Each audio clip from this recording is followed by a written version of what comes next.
That's right. She offered you a definition of spirituality and differentiated that from religion. And she talked with you about how to use that knowledge and information in your work with others. I'm going to talk with you today about the process and how it worked for me.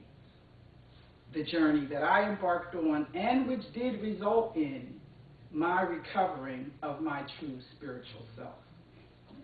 I have found that that spiritual self is directly and uniquely tied to my true cultural self as well. Hence, in my title, I say this has been a journey for and to cultural and spiritual recovery for me. I added in that description also a narrative family therapist speaks, and that's because I am in fact a narrative family therapist, in the sense that I do adopt the notion that when people are presented or present themselves and or are presented to treatment for dealing with some sort of problem, that that problem is a direct result of the story that they are living about themselves. And that story has been false, incorrect, faulty, doesn't fit.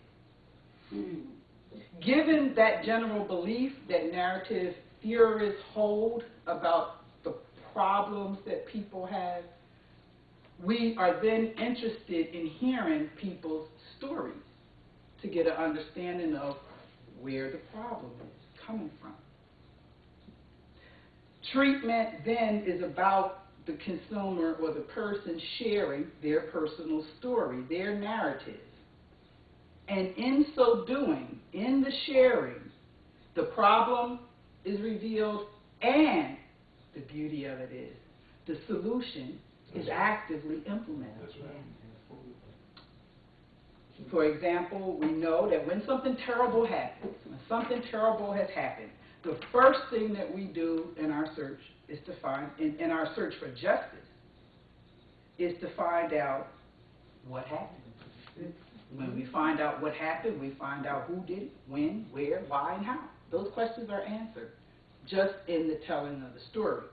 Because those questions are answered, we can clearly identify where the problem is, area is, and then you can begin to devise a solution or answer to the problem. So as a narrative family therapist and as a practitioner, therapy to me has been about simply telling your story of who you are, what happened to you, how it happened, who did it, and what you want different. And the purpose of telling that story is so that you can externalize it, get it out. Then when you get it out, now you can make room for the creation of new stories in terms of how you want to live your life. That's right. We all have a story that can be and is beneficial for other people to listen to. And we listen to people's stories on a daily basis.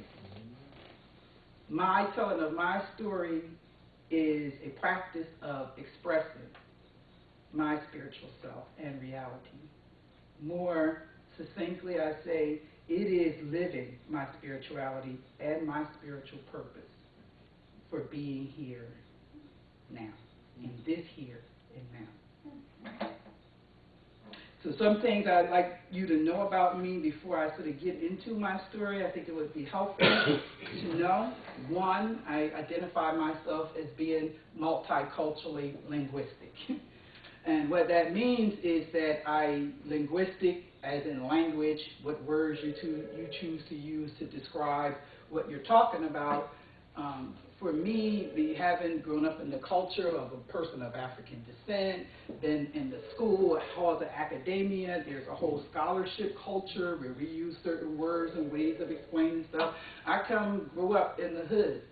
So that quote-unquote ghetto culture, street culture, is a part of me. And there are times when I might slip into street culture lingo while I'm in this presentation as a scholar.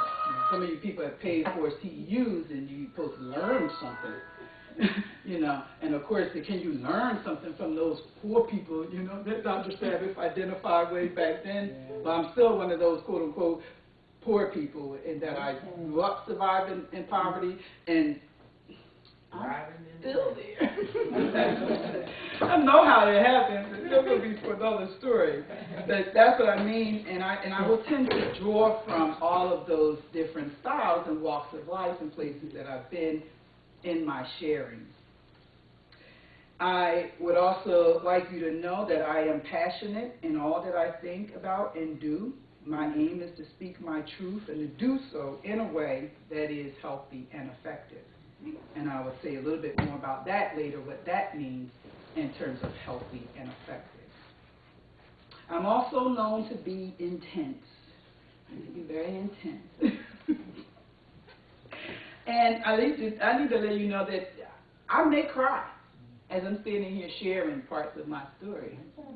And I want you to know that, yes, it will be all right, because it's a feeling. And feelings come and feelings go. So if I begin to appear to, like I'm going to break down, I'll be okay. The energy will move and it will pass. I may also begin to get very loud and speak in a very angry tone. If I'm talking about an act of injustice that happened, that's an appropriate thing. When an act of injustice, anger, is an appropriate feeling. So I'm intense, and when I'm in it, and I go deep. I also tend to think and speak in metaphors and analogies, and I tend to see the forest. I'm a visionary, so I tend to see the forest first. And it takes me a little work to hone in on individual trees. And I know because of that, there are times when people are maybe listening to me and kind of get lost in my thoughts, because I'm seeing the forest and I see how that's connected. Yeah, I know what we're talking about over here, but you don't see how that's connected right over there. And people are like, no, I'm right here, and I'm like, I'm seeing this whole forest, and I have to say, okay, wait, zoom in, zoom in. Or I will invite you, zoom out, grow, allow your spirit to grow and go beyond, you know, the individual things. That's another option. But I just say that to say I've also been accused of being blunt, deep, and tactless. And I guess that tactless and that bluntness is like just straightforward, to the point, simple, cut to the chase way of thinking and viewing the world.